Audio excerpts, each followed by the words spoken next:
Ya, bentar, sampai jam 3 menit sebelum adzan. Mohon maaf ada ralat, baju-baju yang ada di depan sekolah itu dari SD, dari guru-guru SD dan teman-teman SD ini yang menggerakkan yang kumpul baju yang sekian banyak. Nanti Bapak Ibu sekalian bisa mengambil semuanya secara gratis, tinggal dipilih monggo sekalian. Baik, mari kita dengarkan ceramah beliau, Pak Ustaz Fikri Risalah. Keliru umum.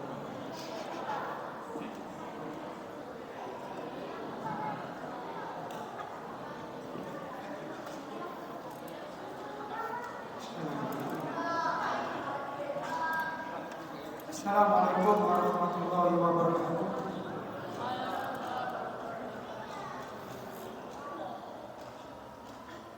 Alhamdulillahirabbil alamin.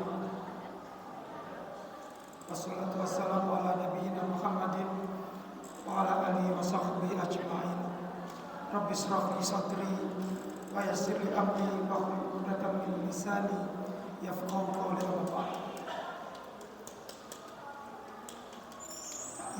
Masjid hadirin yang dimuliakan Allah dan semua jamaah, ibu, bapak, adik. Alhamdulillah kita akan menghabiskan ini 20 hari Ramadan dan semoga nanti sisanya jauh lebih baik dari yang telah kita lalui. Dan ini adalah kesempatan kita untuk bersyukur kepada Allah Subhanahu wa taala karena sampai detik ini kita masih mampu menjalankan Ramadan dan insya Allah di kesempatan ngabuburit, ini ngabuburit ilmiah ya. Adik ini menunggu waktu berbuka, kita isi dengan ngaji, memahami ayat demi ayat baik dari Al-Quran maupun Sunnah. Insya Allah ini nanti akan menjadi bekal kita, menjadi amal jariah kita agar apa yang kita laksanakan ini di bulan Ramadan benar-benar diterima oleh Allah Subhanahu wa taala. Baik, ini karena ada adik-adik. Ya. Puasanya bagaimana ini? Ada yang bolong? Kalau bolong karena sakit, nggak apa-apa. Ataupun karena safar, tidak apa-apa. Tapi karena nggak kuat, nah jangan. Ya. Kecuali safar, sakit, ataupun memang ada uzur syar'i yang dibolehkan di dalam agama, tidak mengapa untuk tidak puasa, tetapi harus diganti. Ya. Ini pasti jenengan semua ataupun adik-adik semua ya, ketika di masjid telah mendengarkan tausiah, mendengarkan ayat-ayat Al-Quran ataupun hadis yang dibawa oleh para penceramah. Insya Allah di kesempatan yang mulia ini semoga ini menambah ataupun kalau belum ya ini melengkapi pemahaman kita tentang Ramadan. Kita ketahui ya, Ramadan ini adalah bulan khusus. Allah khususkan di bulan Ramadan ini ya, untuk kita benar-benar fokus dan dimudahkan oleh Allah di dalam melihat kondisi internal kita, roh kita, jiwa kita, akal kita. Di mana ini adalah bulan ya, yang kita kesempatan untuk menuruti keinginan itu sangat sempit bagi yang melakukan ibadah puasa ya. Makan sahur ya sedikit, tidak bisa banyak. Buka juga tidak bisa banyak. Nanti setelah sholat maghrib mau makan banyak, harus isya, harus tarawih. Setelah tarawih mau makan banyak, apalagi kita sekarang banyak jenis penyakit. Kalau mau makan sebelum tidur, berarti kita siap-siap untuk ya, menyimpan cadangan menjadi penyakit. Apa yang ingin saya garis bawahi? 11 bulan itu memang diberikan kebebasan oleh Allah untuk kita memenuhi segala keinginan. Tetapi di bulan Ramadan kita diminta untuk fokus memenuhi kebutuhan rohani kita. Ini bagi semua, bagi semua. Ya. Kalau di bulan Syawal sampai nanti Sya'ban, ya. Syawal sampai nanti Sya'ban, es teh, gorengan, pentol, nasi kerawu, nasi campur mie, halal. Halal. Di bulan Ramadan disuruh nahan. Boleh makan tapi di jam selain subuh sampai maghrib. Berarti ya, 11 bulan kita boleh memenuhi kebutuhan jasmani kita, tetapi khusus di bulan Ramadan kita diminta oleh Allah untuk hanya memenuhi kebutuhan rohani kita. Sehingga bagi yang dewasa, ya, inilah bulan untuk mengenal rohani kita. Untuk adik-adik latihan untuk menahan dari segala keinginan jasmani, makan, minum. Kalau yang dewasa dengan istri ataupun suaminya.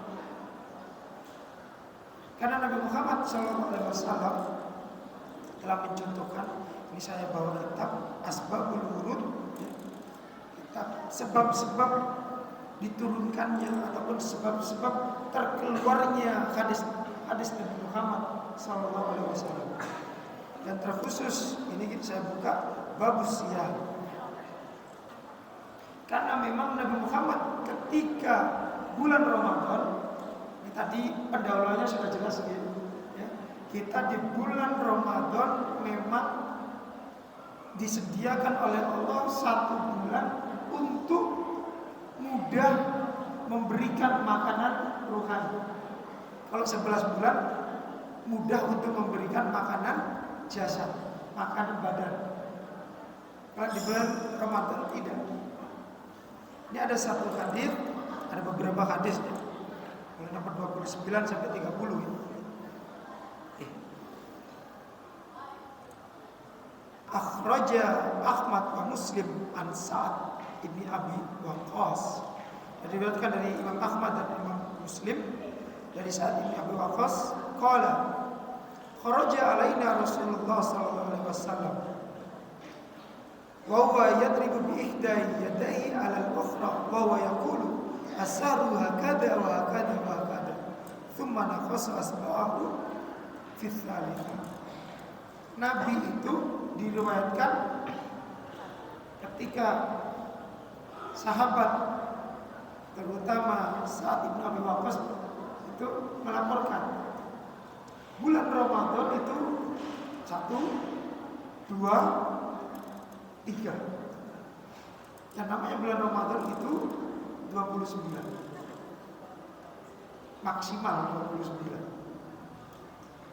Kalau dilihat hijriahnya, standarnya 29. Tapi kadang-kala 30. Mukdomnya kebanyakannya 29. Apa penyebab hadis ini muncul? Karena Nabi Muhammad SAW itu kalau bulan Ramadan tidak bisa ditemui sebebas 11 bulan. Karena memang ketika bulan Ramadan, Nabi benar-benar menjauhkan dirinya dari segala bentuk hawa nafsu yang bersifat eksternal. Kalau makan minum jelas tidak dilakukan. Tetapi ini Nabi juga sekaligus tidak menemui istrinya. Kayak bapak-bapak sanggup menjadikan tidak kumpul dengan istri-istrinya dengan selama bulan Ramadan. Nabi sekalian gak ketemu. Baru bisa ditemui hari setelah 29 berarti berakhirnya bulan puasa. Karena diriwayatkan ittazalan nabiyyu nisa'ahu syahran. Benar-benar menjauhkan dirinya dari berinteraksi dengan istri. Karena memang hawa nafsu yang paling besar itu hawa nafsu syahwat. Mengapa sedemikian? Kita sebagai umatnya Nabi Muhammad SAW, mulai dari hawa nafsu yang paling kecil sampai yang paling besar, susah untuk menghindar. Susah untuk menghindar. Karena ini memang bulan yang disediakan oleh Allah Subhanahu wa taala sebagai bulan untuk servis. Ya, ini kalau adik-adik boleh saya tanya, siapa yang ingin masuk surga? Pasti ingin semua. Termasuk bapak-bapak ataupun ibu-ibu, semua kita, bahkan yang berbicara. Pertanyaannya kedua, siapa yang tidak ingin tercebur ke neraka? Semuanya pasti tidak ingin. Apalagi doanya di bulan Ramadan, Allahumma a'ti liqabana minan nar. Ya Allah, hapuskan nama kami dari yang harus mengantri untuk melewati neraka dan tidak lolos. Karena memang ayatnya di surat Maryam, ya, wa in minkum illa wariduha kana 'ala rabbika hatman maqdiyya. Karena memang setiap dari diri kita tidak ada yang tidak melewati neraka sebelum menuju surga. Tidak ada yang tidak melewati neraka. Wa in minkum illa wariduha kana dzalika 'ala rabbika hatman maqdiyya. Karena sudah ketetapan. Nabi Muhammad juga harus melewati neraka. Sahabat-sahabat juga harus melewati neraka.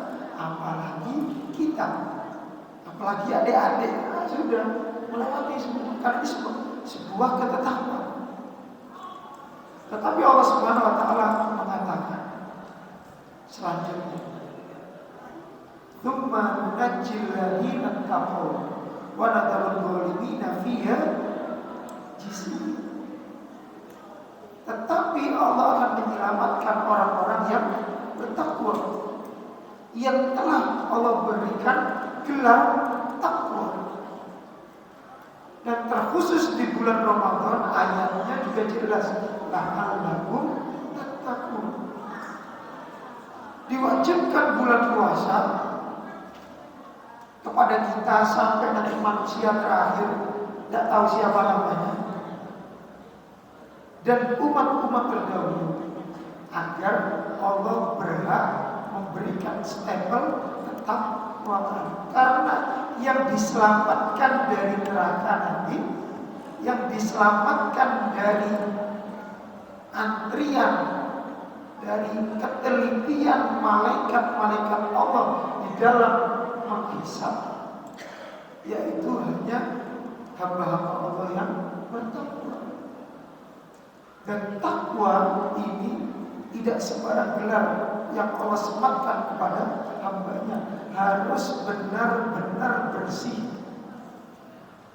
Karena surga tidak layak dikotori oleh hamba-hamba Allah yang masih menyisakan kotoran-kotoran dosa yang ada pada diri. Imam Al-Ghazali telah mensenaraikan, telah memberikan list daftar penyakit-penyakit yang itu bisa merusak kita untuk sampai kembali pulang ke surga. Tapi hanya orang-orang yang bertakwa yang mana penyakit-penyakit mulai dari hubbul ulumi ataupun tolabul ulumi, hubbus sana, yang penyakit minta untuk dihormati ataupun cinta untuk dipuji, penyakit riya, penyakit sum'ah, ya, suka untuk dilihat orang ataupun menginginkan namanya disanjung-sanjung. Ini nanti yang akan menjadikan kita wanadalul dolimina fiyya jizniya. Malah justru nanti kita susah berjalan melewati siratal mustaqim, as-sirat, malah merangkak dan terjebak di neraka Allah Subhanahu wa taala. Nauzubillah min dzalik. Maka inilah bulan khusus, bulan yang mana kita semua diberikan oleh Allah kesempatan untuk membersihkan diri. Sekali lagi, mau puasa dan puasa bebas. Kita pilih yang puasa. Adik-adik harus pilih yang puasa.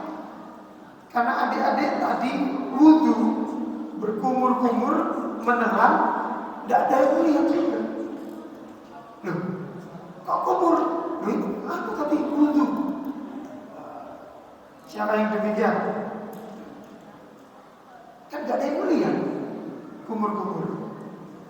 Sekali kumur ditelan sedikit, loh lega. Tidak ada yang melihat.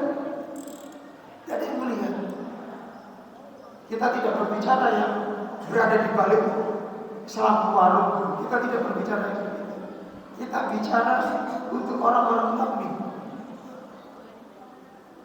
Kita bicara diri kita masing-masing, terutama yang berada di majelis ini. Sangat sayang kalau kita berpuasa hanya nanti mendapatkan lapar dan dahaga saja. Karena memang ini bulan khusus. Karena pilihannya cuma dua. Allah membersihkan kita nanti di neraka sebelum sampai ke surga, atau kita sudah membersihkan di dunia, terkhusus di bulan Ramadan ini, nanti tidak perlu dibersihkan di neraka, sehingga yang lain pada ngantri, tapi jenengan semua nanti justru dipanggil oleh Allah. Ya ayyatuhan nafsul mutmainnah, irji'i ila rabbiki radiyatan mardiyah, fadkhuli fi ibadi, fadkhuli jannati. Mari masuk menjadi golongan hamba-hambaku. Siapa? Golongan hamba-hambaku yang langsung masuk ke surganya Allah bighairi hisab. Siapa yang tidak menginginkan sedemikian? Tetapi yang jadi masalah adalah Allah sudah mengatakan wa antasumu khairul lakum in kuntum ta'lamun. Berpuasalah, wa antasumu, karena itu memberikan kebaikan baik secara jasad maupun kebaikan secara rohani nanti di akhirat. In kuntum ta'lamun. Masalahnya sedikit yang mengerti. Ya, coba yang di warung-warung itu kan bentuk tubuhnya lebih gagah dari kita, kuat-kuat gitu yang di warung-warung itu. Tapi karena ikut dalam, karena tidak mengetahui maksud puasa, maka tidak berpuasa. Ini masih ada waktu. Mari kita bahas pelan-pelan. Ya, mari kita bahas pelan-pelan. Puasa memberikan kebaikan jasmani dan rohani. Kita bahas yang jasmani dahulu. Karena kebanyakan dari kita tidak mengerti. Padahal puasa memberikan kesehatan yang begitu besar. Asal ini dengan satu syarat. Kita sahur secukupnya, kita buka secukupnya. Tidak ada proses yang namanya, ini untuk adik-adik ini, tolong dicamkan, tidak ada proses balas dendam. Tidak ada proses balas dendam. Karena ketika tubuh kita 12 jam, 14 jam, 16 jam, sampai mungkin ada yang puasanya 18 jam, yang memang siangnya lebih panjang. Ketika itu dilakukan 28 sampai sebulan penuh, maka simpanan-simpanan cadangan makanan yang seharusnya menjadi penyakit, maka ketika itu dilakukan sebulan penuh proses pengosongan, tidak dijejali dengan makanan minuman, sahur berkecukupan, buka berkecukupan, maka ketika kita proses lapar, yang itu tadi menjadi kotoran-kotoran, maka Allah akan ubah dengan proses saintifiknya menjadi proses autofagi. Justru akan menjadi makanan minuman ketika kita lapar dalam berpuasa. Apa dalilnya? Karena Allah sudah mengatakan wa ana ajizihi. Ketika kita khawatir, lu lapar. Ya. Ketika khawatir, sahur saya cukup, sehingga nanti sahurnya harus banyak, ataupun nanti ketika buka saya akan makan banyak karena tadi sudah tak makan. Maka tidak terjadi proses pembakaran kotoran-kotoran yang diubah oleh Allah menjadi makanan dan minuman ketika puasa. Tidak akan terjadi proses tersebut. Karena ingkuntum ta'lamun, ini baru terbukti proses ini tahun 1960-70-an. Baru terbukti Bapak Ibu. Jadi sangat sayang kalau kita ini secara jasad masih khawatir akan lapar. Karena ini berkaitan juga dengan keimanan kita. Kalau kita puasa Ramadan ini hanya khawatir ya, nanti badan tambah kurus ataupun lemes, sangat disayangkan. Karena secara jasmani ya, yang mengetahui kebaikan puasa sedikit. Maka mari ya, kita masih menyisakan 10 hari. Ataupun kalau bersyukur nanti tahun depan masih ketemu, kita perbaiki pola puasa kita. Kalau secara jasmani itu sangat membawa kebaikan. Tapi syaratnya tadi tidak ada kekhawatiran. Maka panggilannya ya ayyuhalladzina amanu, bagi yang percaya Allah. Karena Allah lah yang menanggung ketika kita lapar dan dahaga. Tapi kalau sekedar sahurnya banyak, nanti juga bukanya banyak, ya sudah, ya hanya dapat sahnya puasa saja, tapi tidak mendapatkan pahala. Maka kita masuk pembahasan yang kedua. Ini harus dilakukan dengan penuh keimanan. Dengan penuh keimanan. Man shoma Ramadana imanan wa ihtisaban. Barang siapa melakukan puasa dengan penuh keimanan, dengan kata yang lain, dengan tidak menyisakan sedikit pun kekhawatiran,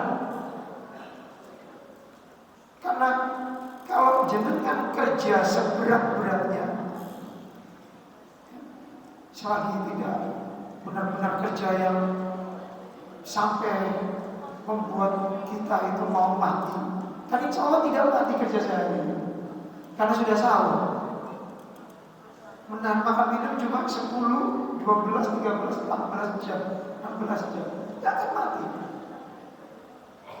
Paling lelah dari istirahat. Maka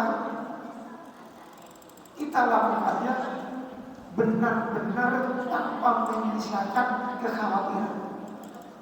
Kalau itu kita lakukan, itulah yang dinamakan ya, puasa mampu menahan hawa nafsu. Nah, yang sedemikian itulah nanti dikatakan oleh Allah, ghufira, satu, diampuni dosanya.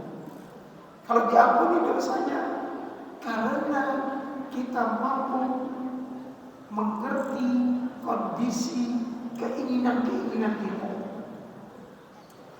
Karena jiwa itu ada 3 ya.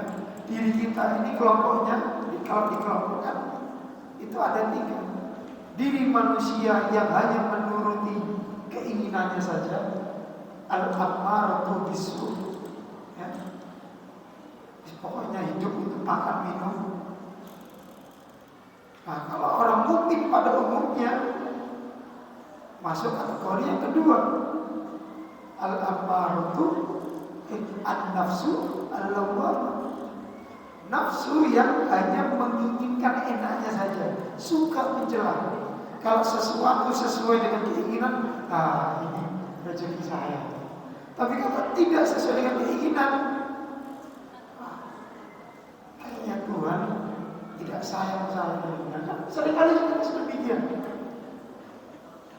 Maka yang 2 jiwa ini belum masuk dalam kategori yang Allah berikan stempel ketakwaan. Dan di dalam proses puasa kita benar-benar dilatih oleh Allah Subhanahu wa taala untuk mengenal hawa nafsu mulai yang paling rendah, keinginan makan minum. Itu kan keinginan yang paling rendah. Sampai yang paling tinggi, keinginan-keinginan yang orang lain tidak mengenalnya. Contoh kayak penyakit anifah, kayak penyakit fakhr. Penyakit anifah itu bangga diri. Bangga diri yang orang lain tidak tahu. Bangga diri yang orang lain tidak tahu. Ada lagi penyakit fakhr, bangga diri yang orang lain tahu. Ini penyakit-penyakit yang menggagalkan kita untuk menjadikan diri kita sebagai an-nafsu al-mutmainnah. Karena bagi orang mukmin yang jiwanya sudah tenang, maka penyakit-penyakit sedemikian sudah terbebas dari dirinya. Sudah tidak ingin dihormati kecuali ingin mendapatkan rahmatnya Allah Subhanahu wa taala. Sudah tidak ada lagi penyakit al-baqa lid dunya. Penyakit ingin merasa menikmati kebahagiaan. Kalau sudah mendapatkan rezeki, rezekinya gak ingin lepas. Kalau bisa bertambah terus-menerus. Al-hakumut takafur. Karena mengerti semuanya adalah datang dari Allah, dan Allah juga berhak untuk mengambilnya kapanpun. Kita hanya diminta untuk bersyukur. Maka ketika itu sudah ada pada diri kita, an-nafsu al-mutmainnah itulah yang menjadikan buah bagi orang-orang yang berpuasa. Dan kita seharusnya menjadikan kesempatan setiap bertemu Ramadan dalam kondisi sedemikian. Karena memang inilah bulan di mana Allah memberikan kita kesempatan sebesar-besarnya untuk berbuat baik, untuk mengenal diri kita.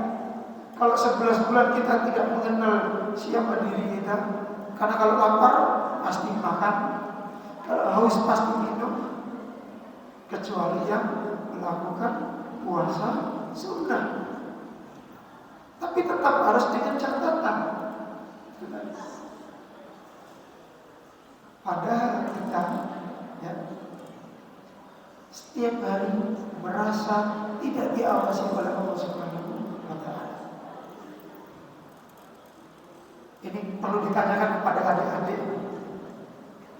Adik-adik melihat Allah atau tidak? Tidak. Jauh manusiawi. Ini saya kasih cerita. Ini ada guru ya membawa ayam sejumlah muridnya. Oke anak-anak, saya beri perintah untuk menyembelih ayamnya kecil, bukan ayam besar. Dibawa pulang, ambil ayamnya satu-satu, dibawa pulang. Ya, ayam ini milik kalian. Nanti kalau sampai rumah, tolong disembelih. Tapi sebelum menyembelih, pastikan tidak ada yang melihat, bahkan bapak ibu kalian. Sudah semangat, satu-satu ngambil. Ngambil ayam, bawa pulang. Masuk rumah, orang tuanya lagi kerja. Karena ingin memastikan harus tidak ada yang melihat dan tidak ada yang mendengar, maka masuk kamar. Celah-celah pintunya juga ditutup agar tidak ada suara yang keluar. Sudah memastikan tidak ada yang melihat, tidak ada yang mendengar, tidak ada CCTV, disembelih. Berhasil. Ada satu lagi, karena masih ada anggota keluarganya di rumah, maka dia pergi ke goa ataupun pergi ke bukit, pergi ke hutan. Semuanya sebelum menyembelih memastikan tidak ada yang melihat. Bahkan ada yang lapor, bahkan Pak Guru, ya, saya pergi ke hutan, saya pastikan tidak ada hewan lain yang melihat. Bahkan nyamuk saya pastikan lalat tidak ada yang berseliweran. Benar-benar sunyi, nanti tidak ada yang melihat. Saya sembelih. Singkat cerita, esok hari datang ke kelas. Laporan semua. 1, 2, 3, ayamnya sudah tersembelih semua. Tinggal satu yang terakhir. Ayamnya masih masih hidup berarti. Loh, kenapa kamu tidak menyembelih si Wulan? Iya Pak Guru, saya sudah coba di rumah, di hutan, di bukit. Saya tetap merasa Tuhan saya menyaksikan, maka saya tidak menyembelih. Saya merasa Tuhan saya menyaksikan. Loh, tadi adik-adik menjawab tidak melihat Allah, ya kan? Memang Allah tidak bisa dilihat, tetapi ingat Allah selalu melihat kita. Apa buktinya? Saya kasih bukti yang lain. Adik-adik kalau diberi uang 5.000, pentol harganya 1.000-an, berarti dapat berapa? 5. Ternyata penjualnya nggak ada, pentolnya enak. Adik pengen ambil pentol lagi nggak? Beneran. Ini ada si Fulan, yang jual sedang pergi. Pentolnya enak, mau ngambil yang ke-6. Kira-kira hatinya berdebar atau tidak? Padahal ketika ngambil 1, 2, 3, 4, 5 pakai uang 5.000, nyantai-nyantai saja. ataupun makan tempe di warung. Seribuan. Makan yang kelima tenang. Kok enak ini? Yang jual nggak ada, lagi nggak ada. Mau ambil lagi. Nah, ambil yang keenam pasti berat. Karena memang Allah titipkan kepada setiap dari diri kita hati nurani. Yang itu bahkan tidak bisa dibohongi oleh diri kita sendiri. Karena hati nurani kita mengetahui ada yang menyaksikan dimanapun kita berada, yaitu Allah Subhanahu wa Ta'ala. Maka dari banyak amalan-amalan yang kita lakukan harus kita akui, kita seringkali merasa tidak diawasi oleh Allah Subhanahu wa Ta'ala. Bahkan karena kita tidak merasa diawasi, akhirnya seringkali lupa. Nah, ketika lupa itulah setan akan menggoda kita. Maka ditafsir dari surat Muhammad ayat ke-19, fa'lam annahu la ilaha illallah wastaghfir li dzambika wal mu'minina wal mu'minat. Maka kenalilah Allah dan beristighfarlah untuk dosa kita masing-masing. Kemudian kita memintakan ampunan untuk dosa orang-orang mukmin, baik yang laki maupun perempuan. Abu Bakar As-Siddiq radhiyallahu anhu meriwayatkan hadis tentang ayat ini. Meriwayatkan hadis tentang ayat ini. Sangat jarang hadis itu diriwayatkan oleh Abu Bakar As-Siddiq radhiyallahu anhu. Meriwayatkan bahwasanya Nabi Muhammad telah berpesan kepada dirinya untuk alaikum bila ilaha illallah wal istighfar, untuk menjaga kalimat la ilaha illallah dan istighfar. Fa inna iblisa yakun, karena iblis itu sebelum Nabi Muhammad wafat, menjelang Nabi Muhammad wafat, itu iblis diperintahkan oleh Allah untuk mendatangi Nabi Muhammad untuk menjawab semua pertanyaan yang diajukan oleh Nabi Muhammad. Dan salah satunya adalah pertanyaan tentang apa yang kamu lakukan kepada umatku sehingga umatku banyak yang kecantol di neraka. Dan juga kamu harus menjawab apa gerangan yang bisa menghindarkan umatku dari segala bentuk godaan kamu dan sekaligus bisa menghancurkan kamu. Maka diriwayatkan di hadis tersebut, fa inna iblisa yaqul, iblis telah berkata, aghlaqtun nasa bidunubi, saya menghancurkan nasib manusia, terkhusus umatnya Nabi Muhammad. Cara saya menghancurkan nanti nasibnya di akhirat, sehingga semuanya gak masuk neraka, gak masuk surga langsung, tapi masih pakai mampir ke neraka, yaitu dengan bidunu, dengan kubangan dosa, gemar melakukan dosa yang tidak disengaja, dosa yang ia tidak sadari. Apa itu? Lupa dengan Allah Subhanahu wa Ta'ala, lupa kalau Allah mengawasi. Ini sebenarnya obatnya para koruptor yang bertriliun-triliunan, yang pakai dasi semua. Obatnya sebenarnya ini. Islam telah memberikan obat. Kalau semua manusia, yang tidak mungkin juga, semua muslim ataupun semua muslim yang ada di Indonesia paling tidak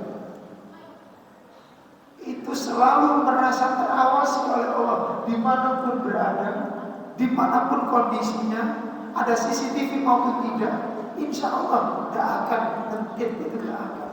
Sebagaimana cerita yang baru saja kita dengarkan sama-sama. Disuruh nyembelih, tidak nyembelih karena merasa diawasi oleh Allah. Apatah lagi mau memalsukan tanda tangan, mau menilang uang. Tidak mungkin karena merasa diawasi oleh Allah. Memang Allah tidak terlihat, tidak mampu kita lihat karena memang Allah Maha Ghaib. Allah tidak bertempat di suatu gedung memang, tapi fa innahu yaraka, Allah melihat. Kata setan, kata iblis demikian. Sesiapapun yang tidak ingat Allah, wah itulah makanan untuk saya. Maka beliau, bukan beliau iblis, dia. Ya? Adik-adik boleh punya musuh, tapi satu. Siapa? Iblis. Setan. Jadi boleh punya musuh, cuma satu, setan. Ya. Minal jinnati wan nas. Makhluknya itu manusia dan jin. Manusia juga boleh dimusuhi, tapi setan yang ada pada diri kita masing-masing, yang itu harus dimusuhi. Karena mereka memang aghlaqun nas yang dimusuhi. Tapi ketika ditanya oleh Nabi Muhammad, nah, terus bagaimana caranya untuk menghancurkan kamu, wahai iblis? Wah, iblis sebenarnya gak mau menjawab. Wah, ini rahasia aku. Tapi karena sudah diwanti-wanti oleh malaikat Jibril, kalau kamu berbohong, maka ketika itu kamu akan hancur. Tapi iblis kan teringat. Iblis teringat ketika berada di surga. Fa'anzirni, ya Allah, tangguhkan aku sampai yaumul qiyamah. Karena saya gak ingin neraka api diisi dengan api. Saya ingin api juga diisi dengan manusia. Karena kalau manusia jadi bahan bakar, apinya lebih besar. Ya. Jadi kalau api diisi dengan api, ya jadi api. Maka perlu bahan bakar lain dan manusia biar apinya lebih besar. Siapa yang ingin dibakar dengan api? Tidak ada. Maka akhirnya terpaksa, dengan cara terpaksa menjawab, fa'ahlikuni. Manusia yaitu kita, ini kita sedang berpuasa dan perlu berbangga. Kalau bangga ini tidak apa-apa. Bangga kepada setan tidak apa-apa. Tapi bangga kepada sesama manusia, nah itu tidak boleh. Bangga kepada setan boleh. Fa'ahlikuni.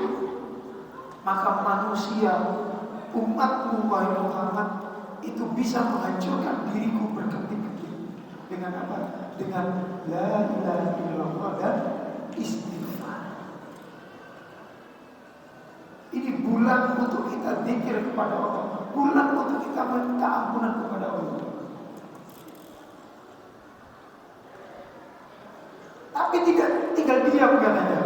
Meskipun umatmu wahai Muhammad telah menjalankan la ilaha illallah, zikir la ilaha illallah, dan selalu minta istighfar. Falamma ra'aitu dzalika, ternyata setan masih punya senjata lagi. Jenengan ini termasuk saya. Jadi kalau jenengan saya sudah la ilaha illallah, dalam kondisi apapun ingat la ilaha illallah, ataupun dengan kondisi apapun astagfirullahaladzim, gak kekurangan cara iblis. Apa katanya? Falamma ra'aitu dzalika, maka fa'ahlaqtuhum bil ahwa, maka aku tetap bisa menghancurkan mereka dengan hawa nafsu mereka. Apa? ibadah tapi bangga diri. Sudah sholat tapi merasa lebih baik dari yang belum sholat. Sholatnya tidak menjadikan dia rendah hati, tapi justru menjadikan dia tinggi hati. Imam Al-Ghazali juga mengatakan penyakit yang menggagalkan manusia untuk masuk surga langsung yaitu al-khuyala, al-kibr wal-khuyala. Kalau kibr, sombong, yang orang lain mudah melihatnya, luar ini sombong, lu ini sombong, itu kibr. Karena dari segi penampilan, dari segi tingkah laku, orang lain bisa mengetahui, oh dia sombong. Tapi ada jenis sombong yang hanya diri kita yang tahu. Saya jadi ingat ada satu hadis tentang isbal. Innallaha la yanzuru man jarra thawbahu khuyala. Sesungguhnya Allah tidak akan melihat di hari akhir nanti sesiapa yang memanjangkan pakaiannya karena khuyala. Seringkali khuyalanya dipotong. Nah, dan ini yang disenangi oleh iblis. Kita melakukan segala sesuatu yang bernilai ibadah, tapi secara berlebihan. Jangan pakai celana ataupun sarung ataupun jubah, biar sekalian nyunah sampainya mendekati lutut. Sampai mendekati lutut, hulu saya. Padahal ketika kita beribadah apapun harus sederhana. Sederhana bagi diri dan sederhana bagi orang lain. Yang terpenting kalau bagi laki-laki tidak kena lantai. Karena hukum fikihnya nanti berbeda dengan yang perempuan. Cukup di atas mata kaki atau pas mata kaki. Yang penting tidak timbul khuyal. Karena jenengan sholat pun, ini adik-adik ini terutama. Kalau sholat pikirannya kemana-mana, maka jadi fawailul lil musallin. Sudah sholat tapi sama tadi. Sudah isbal tapi sombong pada dalam diri karena merasa saya lah yang paling benar, yang lain tidak. Padahal kata iblis, selagi arwah itu masih ada pada diri seseorang, belum tamat hidupnya, belum selesai. Karena hadis ini masih ada kepanjangannya. Falamma ra'aitu dzalika fa'ahlaqtuhum bil ahwa wa annahu. Ini yang tidak enak. Yaksibuna, ada baca yaksibuna, ada baca yaksabuna. Yaksibuna annahum muhtadun. Sampailah mereka merasa mendapatkan hidayah dari Allah Subhanahu wa taala. Na'udzubillah min dzalik. Loh, saya sudah ibadah, saya sudah sedekah. Loh, dia belum. Loh, salat saya sudah betul, saya sudah mendapatkan hidayah. Na'udzubillah min dzalik. Dikatakan oleh iblis akan dibisikkan di dalam hati hamba-hambanya Allah yang sedemikian. Oh, kamu sudah mendapatkan hidayah. Sebagaimana yang telah dibisikkan oleh bapak kita dan ibu kita, Adam dan Hawa. Maka sabtulah. Ini nasihat. Saya sudah memberikan nasihat kepada kamu.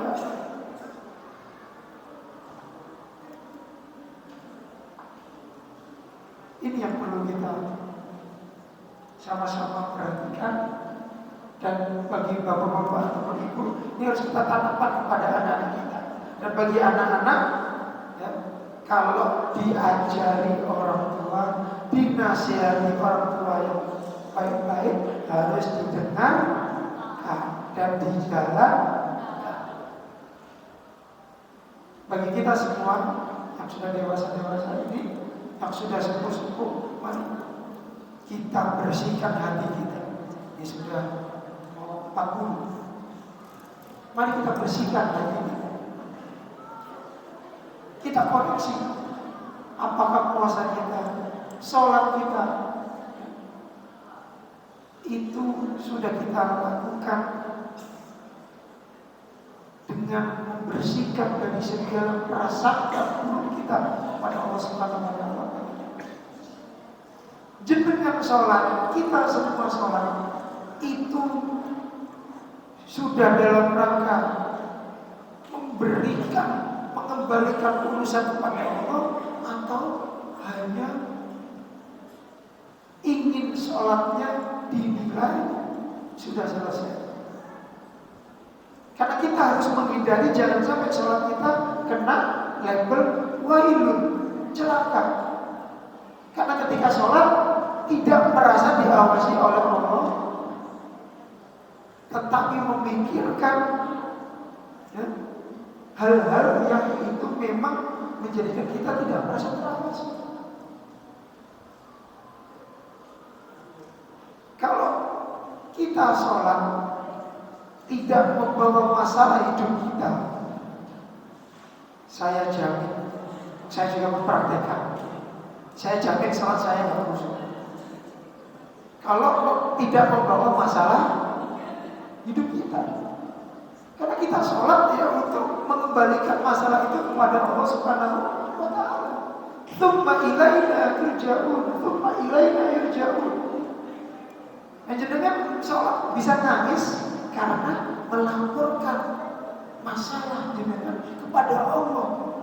Kok pas imamnya bacanya enak, tersentuh, pasti netes. Tidak cukup 5 menit.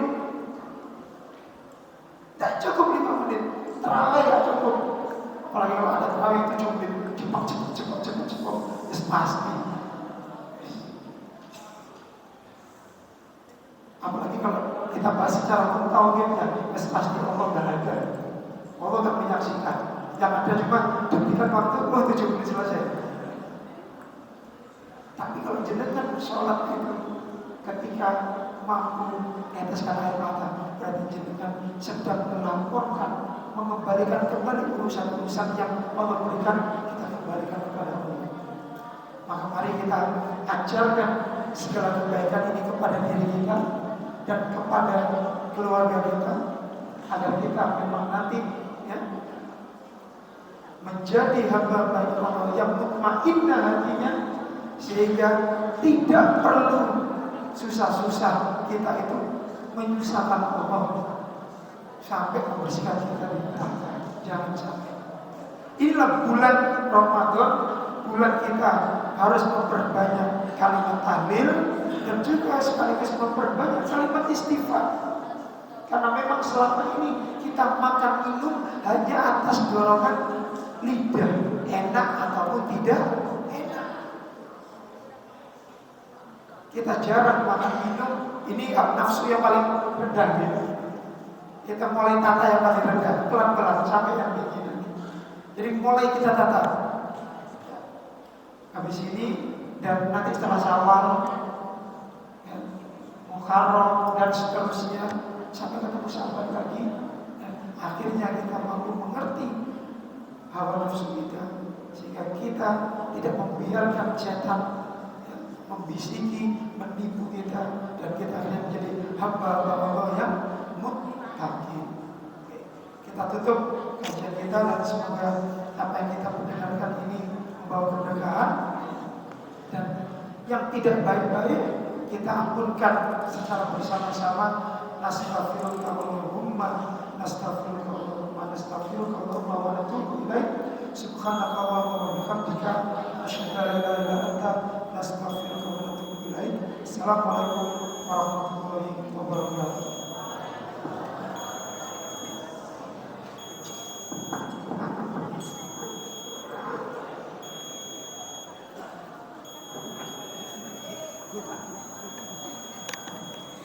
Bapak Ibu sekalian didukungkan nanti malam insya Allah sudah dimulai malam